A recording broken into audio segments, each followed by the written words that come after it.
All right. So the reason that I think I'd be the best candidate for this job is that I have experience doing it. I've done it before, or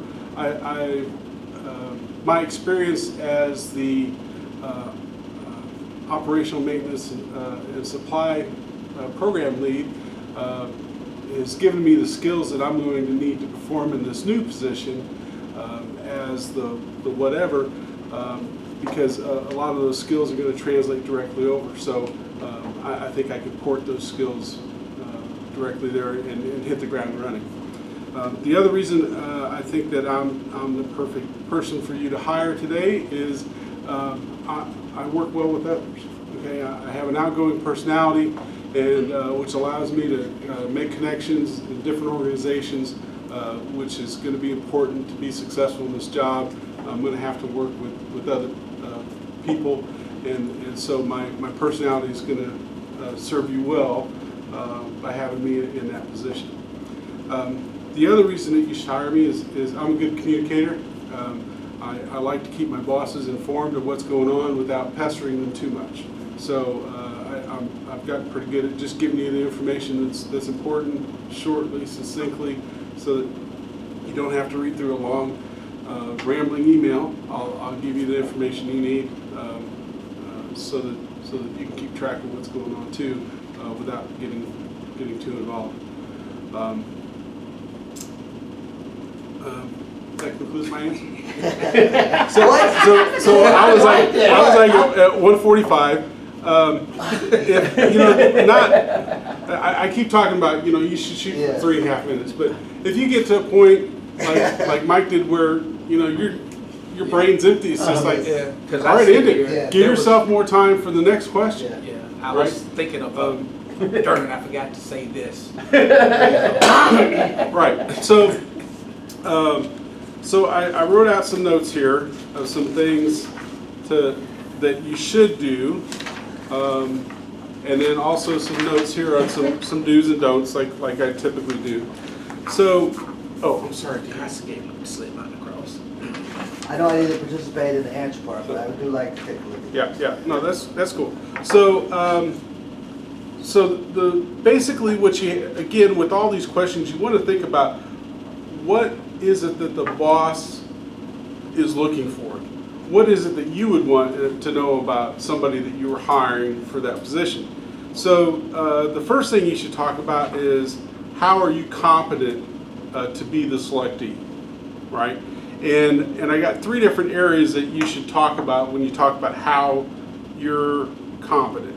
One is, and I think everybody kind of did this, they talked about their technical competence. I've done this, okay, or I've been this. and I'll talk a little bit more about that here in a minute, but essentially you want to be able to show that you're technically competent to do the job that they're hiring you to do. The next thing you want to do is you want to talk about how you're going to work well with others, all right, because you're going to be part of an organization. Unless they're sending you out to man some radio island in the middle of the Pacific where you're the only guy, right, you're going to be working with other people. So as a boss, I want to know, is this guy going to fit in with the team, right? And again, and I'll talk about this here in a second too, but tell them why. Talk about whatever your strengths are, right? If you're a quiet person, say, I'm a thoughtful person, I'm a good listener. If you're an outgoing person, say, I'm an outgoing person, I make friends easy, whatever. But try to paint that picture for them of how you're going to mesh with the team. And then the third thing is, the boss is going to want to know, you're going to be his employee. He's going to want to know, okay, is this a person that I'm going to like having work for me, okay? And usually one of the big things of that is going to be communications. Right, so how are you going to communicate to him? How are you going to make his life easier because you're going to be such a great employee, right? So again, talk about how you're technically competent, talk about how you're going to fit in with the team, and talk about how you're going to be a great employee for that person that's hiring you, for that hiring official, okay? The other thing I broke this down to is talk about what they're going to get out of selecting you as a candidate, right? So, and there's probably two things you want to talk about there, and that is one, how you're going to be, or they're going to be able to grow an employee, right, by selecting you, okay, and give you that opportunity for growth. But at the same time, you got to balance that without saying, you know, I need this position to learn things and grow. What you want to do is say, I've kind of filled up the box that you planted me in now, and I have more room to grow, and I need to be put in that bigger box. Okay, so you want to, you know, think of it like, you know, a potted plant, right? Of course, nobody wants to be a potted plant, but you know, think of it in those terms that, hey, I filled up the job that I'm in now, and you know, I need that opportunity to grow. I need a bigger box because I have more things to offer, and I just need the opportunity to offer them to you. Okay. The other part of that is you want to show that you can grow that position. Okay, so if you know your branch head is retired and you're applying for that position, then you want to be able to say, hey, not only am I going to be able to give you more for being in that position, but when I get to that position, here's what I'm going to do to make it to do even better than what the last guy did. Okay, and again, you got to balance that with you know, not saying, you know, well, as you know, the last branch head really sucked, and I'm going to be much better than he is, right? You don't want to do that, but that's kind of what you can convey. And so I put down some notes here to kind of give you some things to think about or talking about when you meet those metrics. But again, your big metrics when you answer that question of why should I hire you is, I'm technically competent, here's how I'm going to fit into your team, and here's what a great employee I'm going to be to you as my boss. Okay, and then talk about why you're ready for that position, and how giving you that position is going to let you continue to grow and contribute to the team, and then the other part of that is how you're going to do great things in that position and expand it past wherever it was the last guy took it to. Okay, if you can. Now, if you're applying for positions outside the organization, that gets a little tougher, but most of the time you can still kind of come up with something of, you know, if I was the boss, I'd make sure all my employees loved me, right? Whatever it is, you know, you can kind of guess that there's probably some things you could do that would be great, no matter what it is or what you know about the job. I'm bringing donuts once a month. Yeah. I would buy my boss something really nice every day for Boss's Day, right? That does sound Don't say nice. that because that's illegal. But okay.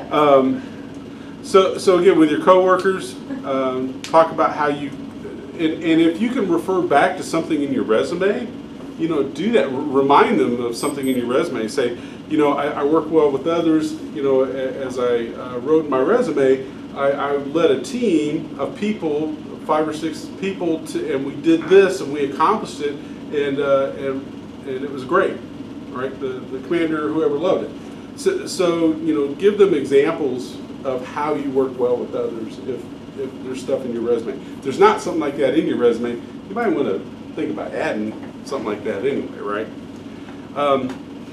Same thing with the bosses. You know, talk about your communication skill. You know, talk about the fact that you don't mind taking directions, or that you're a good mentee, right? Tell them, say, the other reason I'm a good fit for this position is, you know, I work really well with my bosses. I don't mind taking direction, and I love to learn new things, and you know, I'm hoping that if you hire me, you're going to be tell them what you want too. I hope you're going to be the kind of boss that's going to be able to teach me a few new tricks that I'd like to learn. Right? Something that I say occasionally, and I don't know if it's right or not, but I have said in the past that I've never said that this is not my job. So if I can contribute to the organization, to the success of the organization, if I can help out in any way, I'm prepared to do that. Right. I understand that there's going to be opportunities for me to do other things, and I'm willing to do that, and able and happy. I've never said out in the past. I've never done the boss. That would be a good thing to say, right? Because again, you're trying to convince that person that you're going to be the employee that they've always dreamed of having, right? And so most bosses don't want an employee. It's like, man, I have to go out there and twist his arm, you know, to get this done. You know, you want to let them know you're the type of employee that, you know, before they can even tell you to do it, you're already working on it. You know. Yeah, so that's a perfect thing to say. As far as that you're ready employee, you know, talk about you're ready to grow your skills. I feel I can contribute more because again, they're looking for somebody that's not just looking to step up because of a pay raise. They're looking for somebody that wants to get in there and do things. Right? That's the guy you want to hire. So try to convey that. Talk about looking for a stretch assignment. You know, in other words, I'm looking for something that can, you know, I'm going to have to stretch to get done. And I want to grow, and that's why you're looking for the position. Because the last thing you want to do is talk about, well, I want the position because it's a pay increase, right? You never want to say that. You want to talk about how you want the position because you're ready to take on more responsibility and do more things, right? The other thing that you want to make sure you do is you don't want to come off as I need more training in order to be competent at this job, which is why I put in there, I worked hard to prepare myself, right? So if you're going to be doing new things, talk about how you've prepared yourself to do those things in your current position, right? I've volunteered to be the acting when the branch head is gone, right? And I've had instances where they've been gone for a week or two, and I've had to handle issues that come up, and so, you know, I've purposely tried to prepare myself for this position by filling in as the acting or whatever it is. You know, let them know you've done your homework, right? Talk about wanting to be engaged. Engagement is a big thing in management. Is they're always talking about having engaged employees and making sure their employees are engaged. Obviously, talk about contributing to the overall mission. If you're applying for a job, you should at least look at what the mission and vision statements are if they're posted on the website for that organization, right? And then make sure to weave that in because lots of times on the questions, you know, if they're asking that question, you know, they've kind of got in their mind that, okay, this is the right answer, and that right answer may include components of, you know, wants to support the mission, and then if you say it, it's like bing, bing, bing, bing, you know, the points just start racking up, right? Desire to expand on what the last person did. So a lot of these things, you know, I've got some do's and don'ts on how to address those. Like, don't say you can do it better than the last guy, right? One of the things that any interview, anybody that's talking about how to do interviews will always say, never badmouth a past boss or a past organization, because that just turns the panels off. They're like, this guy's, you know, he's a malcontent, he's not happy, he hated the people he worked with, and he's sitting here badmouthing, what's he going to say about us, you know, blah, blah. They always advise not to, and for good reason. So, but if we skip to the do section here, I think I had one in here. Yeah, maybe not. But you know, do say how you're going to improve on the last person, right? That's acceptable. Don't say you want to learn on the job, or I think I could learn a lot. Okay.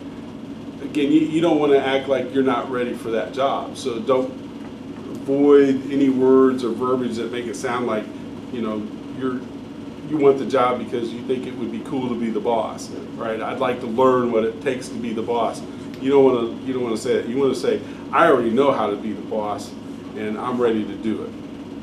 Okay. You say you don't want to say that, or say you can't say that? you don't want to say that you want to be the boss because you'd like to learn what it's Okay. like to be the boss. Okay. You want to say, I want to be the boss because I'm ready to be the boss now, right? Not that I could learn to be the boss if you made me the boss. You want to say I already have the skills to do this. Okay, I have. Right. Okay, I like that one right there. And don't say that you have a lot of things you'd like to change. Oh, that's a bad one right there. That's a generic thing, first of all, and Yep. and plus it's like, all right, this guy already comes in and he thinks he knows what needs changed, and I'm not so sure about that. That goes back to if you're applying for a manager job, that goes back to where you talk about your 90-day plan, which is something we talked about with the senior group. But at any rate, you do want to address your personality in an honest but positive way. So if you're a quiet person, okay, you might say something like, I'm quiet, but people come to appreciate my thoughtfulness, but I'm not afraid to speak up when I need to, right? Because the panel, they're going to figure out whether you're an introvert or an extrovert within the first probably 90 seconds, right? How you come in the room, how you greet them, all that other sort of stuff, how you answer questions. They're going to kind of go, okay, this guy is just a fireball, or they're really a quiet person. They're going to know that. So there's nothing wrong with addressing that. Just make sure you highlight what strength that brings, right? So if you're an outgoing person, you say I'm very outgoing, like I did in my sample answer, which allows me to make friends outside the organization, which is good for networking, whatever. Indicate you can do the job for day one. Again, I've performed in this position before, either as acting or elsewhere, or if you haven't performed in that position before, talk about, I've got the experience doing this, which is going to allow me to do what you're hiring me to do, all right? So in other words, if we take Mike for an example, he can say, I've got a lot of experience managing facilities issues, which is basically like managing a project. So if you hire me to manage, a different type of project, like let's say it was a software project, right? So those project management skills are going to translate into me being able to make sure that software program you're hiring me to build gets done and everything stays on track and we get the right people in there to do it, whatever. If you haven't done, if you can say you've already done the job that they're hiring for, great, say it. If you can't, talk about how the things that you have done are going to allow you to be successful in that position, again, hopefully from day one, right?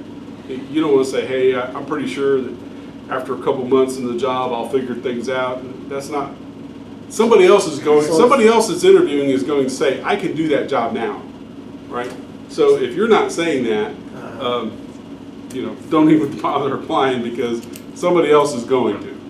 Even if it's not true, somebody else is going to say that. Okay, and then the last thing you want to do is indicate what you would change.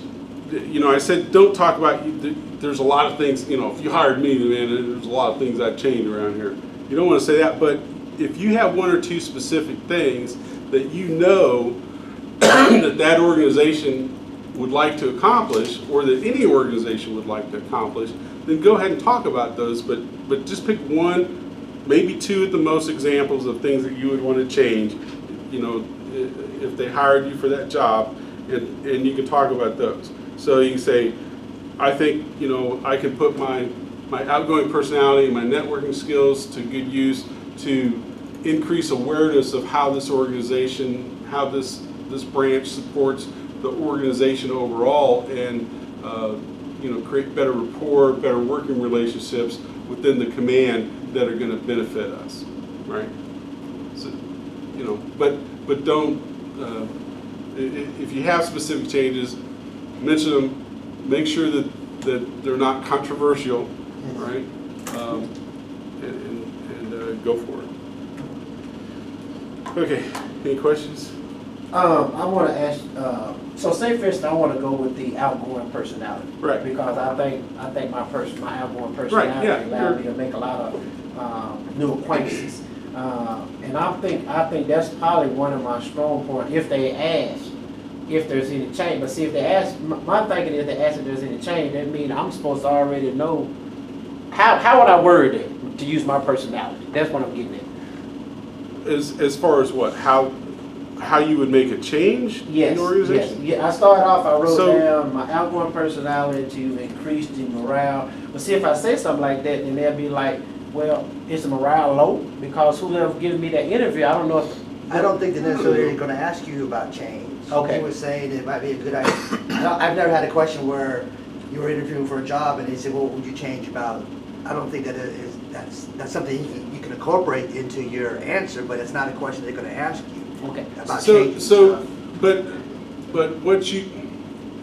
when they ask you the question, why are you the perfect person for this job, or why should we select you, or however it is they phrase it, you want, again, to be able to talk about your competencies, but you also want to tell them, hey, this is what you're going to get out of it if you hire me, right? Okay. And so that may include a change if it's warranted for that organization, that position you're applying for, right? So if you're applying for some sort of budgeting position, and you know, because you've been part of that organization or whatever, you know that, hey, that they've missed their budget the last 3 years, you know, talk about if you hire me for this position, I'm going to put my my outgoing personality skills to use to better communicate with all the customers that we service financially and budgetarily, and make sure that we, by communicating better, we're able to better execute our budget and not go over budget. That's what I I mean, would whatever it is that you're applying for, you just want to say how you're going to have a positive impact on that position. Because again, you want the reason that I say to do that is, if you can use an example, is they're going to interview, let's say they interview 10 people, they're going to hire the person that probably painted the best picture in their mind of what it would be like if they hired you, right? So that's what you want to do, is paint the best picture in their mind, and one way to do that is to use specific examples, right? Because if you just say, I'm good at budgeting, or I'm good at finances, or I'm an outgoing person, okay, you just, I mean, I've got kind of like a picture of a dictionary page in my head, you know, he just gave me a list of words. So you want to take it past that and say, I'm a friendly person. Okay, great. You know, why should I'd like to hire a friendly person, but you know, everybody else said they seemed pretty friendly. They all shook my hand. What makes you special? So what makes you special is when you paint that picture, and you say, I'm a really friendly, outgoing guy. I love to meet people. I love to talk to them. I don't mind, you know, chit-chatting with a little bit to establish some rapport with people, and taking the time to get to know them. And because of that, when I need something, I call them. They're much more they're much more likely to give me, you know, what it is that I need, and I get a lot of things done just because of the fact that everybody goes, "Hey, there's Mike," you know. However that works out. But now you just you painted a picture in their head when they go Mike, they go, "Oh yeah, that was the guy." It's like, "Hey, it's Mike," right? Whatever it is that's going to help them remember you in a positive light. And again, just telling them stuff, they already read your resume, right? The interview is a time for you to paint that picture, and it's kind of like, you think of it, you give them the resume, that's like paint by numbers thing, right? It's just a blank picture of you with no color on it. Your interview is your chance to get in there and start splashing color all over that picture that your resume is already painted, and adding detail to it and making it memorable, okay? Because there's going to be people that come in and they're not going to do that, and they're going to float, they're going to bubble to the bottom of that resume stack. You want to be that person that they look at that, the interview notes and go, oh yeah, man, lots of color and character and details in this. I remember this guy. I liked him. Right? That's what you're doing during the interview. Yeah. You know, make yourself stand out Yeah. for that position. Yeah. Paint the picture. Yeah. That picture means a lot. Yep. And I finished with 1 minute to spare. Same as last week. I am good. I tell you. He's done this before. My time management skills, I'm going to put that in my resume right now. I'm going to go back like this, update my resume, and say I have awesome time management skills.